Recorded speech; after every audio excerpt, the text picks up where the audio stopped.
Assalamualaikum dan salam sejahtera. Pada hari ini, saya akan menerangkan tentang kerja, tenaga dan kuasa. Baiklah, untuk kerja, tenaga dan kuasa, itu pertama sekali, hasil pembelajarannya, kita akan mendefinisikan kerja dan menyelesaikan masalah berkaitan tenaga dalam kehidupan seharian. Yang kedua, menghubungkan hubungan dengan kerja dan menyelesaikan masalah dalam kehidupan seharian. Untuk topik kerja, tenaga dan kuasa ini, selalunya soalan memerlukan pengiraan, maka kebanyakannya memerlukan pengiraan, jadi memerlukan kemahiran dalam matematik. Yang pertama sekali, untuk kerja, apakah kerja? Jumlah tenaga yang digunakan untuk menggerakkan sesuatu objek daripada satu tempat ke tempat yang lain. Seperti kotak. Kotak ialah objek. Kita memerlukan kotak. Itu kita nak gerakkan kotak tu dari satu tempat ke tempat yang lain. Itulah yang kerja. Okey, selain itu definisi lain bagi kerja ialah hasil darab daya F dan sesaran S dalam arah daya. Kita kena pastikan daya dan sesaran ialah sama arah. Formula bagi kerja ialah W sama dengan F darab S, iaitu kerja W, F daya, S ialah sesaran. Kuncinya ialah arah sesaran mesti sama dengan arah daya. Jadi, untuk kerja ini, kerja yang kita perlu tahu iaitu sesaran. Sesaran ialah jarak antara titik akhir dan titik mula. Contohnya, kita ada dua titik, iaitu titik mula dan titik akhir.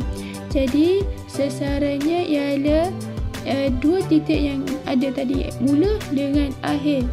Satu lagi contoh, kita ada dua titik, satu titik mula dan titik akhir, tapi perjalanannya bukan lurus tetapi bengkang-bengkok. Jadi sesaran dan titiknya ialah dari titik mula hingga ke titik akhir, bukan sepanjang perjalanan tu. Jadi kerja, untuk kerja ni unit SI dia ialah joule. Unit SI dia 1 joule, iaitu kerja dilakukan apabila daya 1 Newton digunakan untuk menggerakkan objek sejauh 1 meter. Maksudnya 1 joule sama dengan 1 Newton meter. Newton meter digunakan oleh kuantiti fizik untuk daya, momen dan tenaga. Baiklah, seterusnya kita akan lihat pula bagi contoh kerja. Okey, soalan di sini. Mengangkat objek setinggi 1 meter dengan daya 30 Newton secara menegak untuk melawan graviti. Kita lihat ada seorang mengangkat objek 30 Newton ke atas lah. Jadi dia ada daya melawan graviti di situ dan sesarannya ialah 1 meter. Daya beban 30 Newton. Okey, jadi kita lihat pengiraannya ialah kerja, work, sama dengan F, iaitu daya, force, kali dengan sesaran. Baiklah, 30. Kita dah tahu dayanya ialah 30 kali dengan sesaran 1 meter.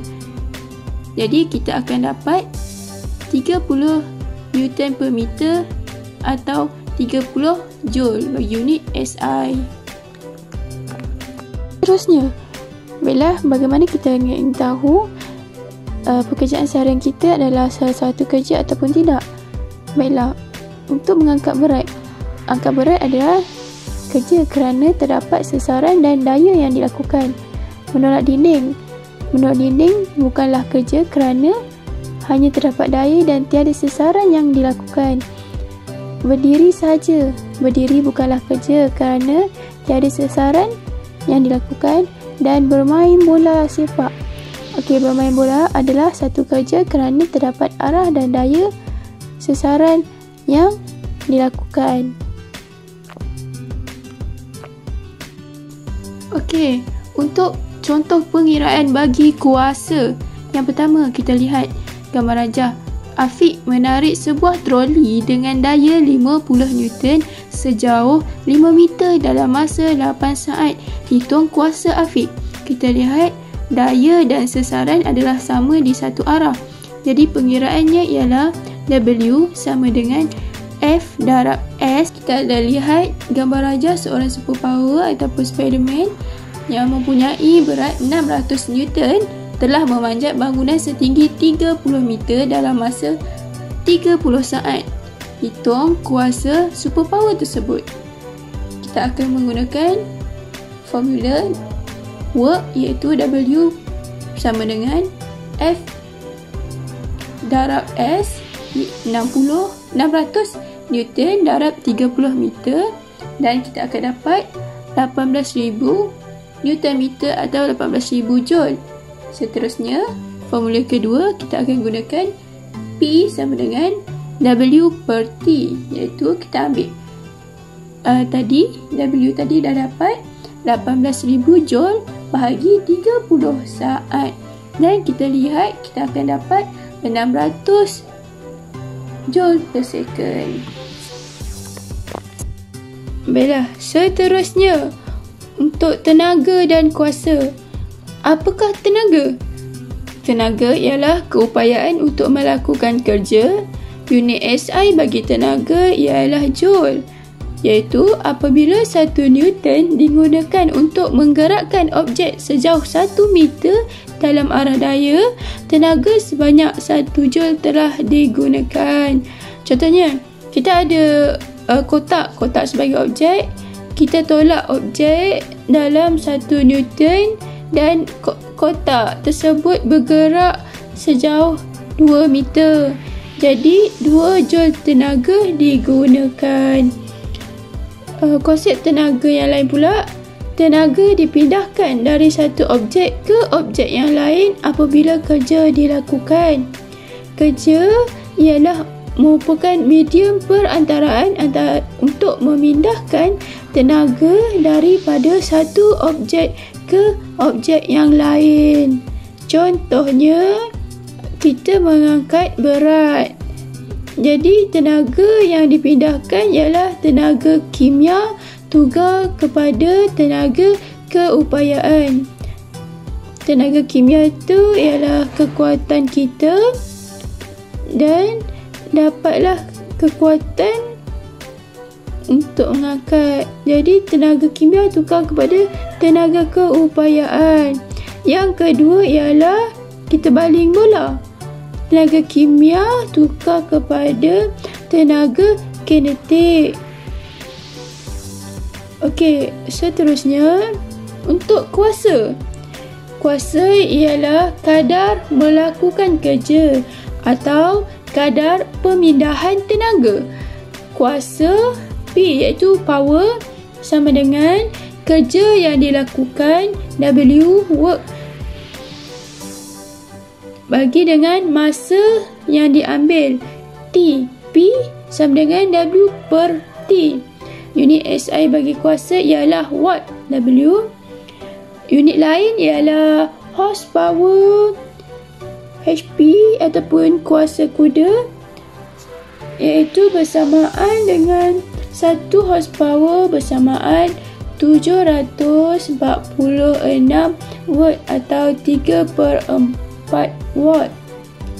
Jadi macam kuasa kereta 1.5, 1.0 tu maksudnya kereta tu ada 1000 horsepower. Okey, 746 darab dengan 1000. Jadi itulah kuasa yang ada pada sesebuah kereta. Kenapa digunakan kuasa kuda? Sebab ada kiraan yang lain kuasa kuda ni. Okey. Apabila 1 joule kuasa kerja dilakukan dalam masa 1 saat, 1 watt tenaga telah digunakan. Bila kita lakukan satu kerja dalam tempoh masa 1 saat, bermakna 1 watt tenaga telah kita gunakan. Jadi 1 watt sama dengan 1 joule per second. Bagi memudahkan faham lagi, kuasa yang tinggi jika kerja yang dilakukan dalam masa yang tingkat. Okey, contohnya lah, kita ada superpower macam Superman vs manusia biasa. Siapa yang mempunyai kuasa yang lebih tinggi?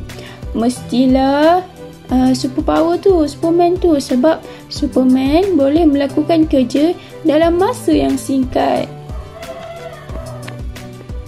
Baiklah, itu sahaja daripada kami untuk tajuk kerja, kuasa dan tenaga. Sekian, terima kasih.